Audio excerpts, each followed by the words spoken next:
Terima kasih atas waktu yang diberikan. Saya Gabriela Katarina Karinsegu dari 11 IPA 1 akan mempresentasikan artikel ilmiah yang telah saya buat dengan judul Dampak Globalisasi bagi Pendidikan. Bab 1, Pendahuluan. Latar belakang, globalisasi adalah suatu proses tatanan masyarakat yang mendunia dan tidak mengenal batas wilayah. Globalisasi pada hakikatnya adalah suatu proses dari gagasan yang dimunculkan kemudian ditawarkan untuk diikuti oleh bangsa lain yang akhirnya pada suatu titik kesepakatan bersama dan menjadi pedoman bersama bagi bangsa-bangsa di seluruh dunia. Proses globalisasi berlangsung di semua bidang seperti bidang ekonomi, ideologi, politik, dan terutama pada bidang pendidikan. Teknologi informasi dan komunikasi adalah faktor pendukung utama dalam globalisasi.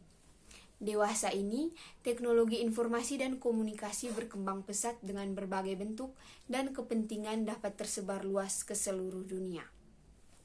Oleh karena itu, globalisasi tidak dapat dihindari kehadirannya, terutama dalam bidang pendidikan. Kemajuan ilmu pengetahuan dan teknologi yang disertai dengan semakin kencangnya arus globalisasi dunia membawa dampak tersendiri bagi dunia pendidikan.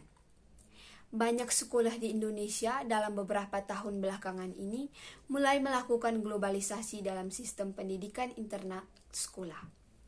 Hal ini terlihat pada sekolah-sekolah yang menerapkan bahasa asing seperti bahasa Inggris sebagai mata ajar wajib di sekolah. Selain itu, berbagai jenjang pendidikan mulai membuka program kelas internasional. Globalisasi pendidikan dilakukan untuk menjawab kebutuhan pasar akan tenaga kerja berkualitas yang semakin ketat. Dengan adanya pendidikan, diharapkan tenaga kerja Indonesia dapat bersaing di pasar dunia. Persaingan untuk menciptakan negara yang kuat, terutama di bidang ekonomi, sehingga dapat masuk dalam jajaran raksasa ekonomi dunia.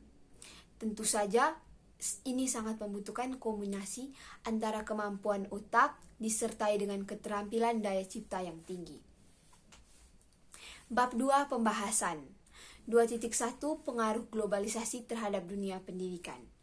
Perkembangan dunia pendidikan di Indonesia tidak dapat dilepaskan dari pengaruh perkembangan globalisasi, di mana ilmu pengetahuan dan teknologi berkembang pesat. Era pasar bebas juga merupakan tantangan bagi dunia pendidikan Indonesia karena terbuka peluang lembaga pendidikan dan tenaga pendidik dari mancanegara masuk ke Indonesia. Dampak positif, yang pertama pengajaran interaktif multimedia. Kemajuan teknologi akibat pesatnya globalisasi merubah pola pengajaran pada dunia pendidikan pengajaran yang bersifat klasikal berubah menjadi pengajaran yang berbasis teknologi seperti internet dan komputer. Dalam fenomena balon atau pegas dapat terlihat bahwa daya itu dapat mengubah bentuk sebuah objek. Dulu ketika seorang guru berbicara tentang bagaimana gaya dapat mengubah bentuk sebuah objek tanpa bantuan multimedia, pada siswa mungkin tidak langsung menangkapnya. Sang guru tentu akan menjelaskan dengan contoh-contoh dari mendengar tidak seefektif melihat. Yang kedua, perubahan corak pendidikan. Mulai longgarnya kekuatan kontrol pendidikan oleh negara tuntutan untuk berkompetisi dan tekanan institusi global membuat dunia politik dan pembuat kebijakan harus berkompromi untuk melakukan perubahan sekolah-sekolah atau satuan-satuan pendidikan berhak mengatur kurikulumnya sendiri yang dianggap sesuai dengan karakteristik sekolahnya. 2. Dampak negatif. Yang pertama, komersialisasi pendidikan. Era globalisasi mengancam kemurnian dalam pendidikan, banyak didirikan sekolah-sekolah dengan tujuan utama sebagai media bisnis. Yang kedua, bahaya dunia maya. Dunia maya selain sebagai sarana untuk mengakses informasi dengan mudah, juga dapat memberikan dampak negatif bagi siswa. Barang-barang seperti alkohol dan narkoba banyak ditawarkan melalui internet. Hal ini sangat berbahaya pada proses belajar mengajar. Yang ketiga, ketergantungan.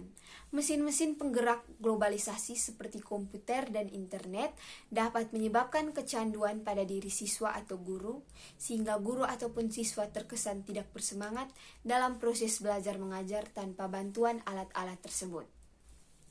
2.2 Keadaan buruk pendidikan di Indonesia. 1. Paradigma pendidikan nasional yang sekular materialistik. Diakui atau tidak, sistem pendidikan yang berjalan di Indonesia saat ini adalah sistem pendidikan yang sekular materialistik. Sistem pendidikan semacam ini terbukti telah gagal melahirkan manusia yang berkepribadian sekaligus mampu menjawab tantangan perkembangan melalui penguasaan sains dan teknologi. Secara kelembagaan, sekularisasi pendidikan tampak pada pendidikan agama, sementara pendidikan umum melalui sekolah dasar, sekolah menengah, kejuruan, serta perguruan tinggi umum dikelola oleh Departemen Pendidikan Nasional. 2. Mahalnya biaya pendidikan. Pendidikan bermutu itu mahal. Itulah kalimat yang sering terlontar di kalangan masyarakat.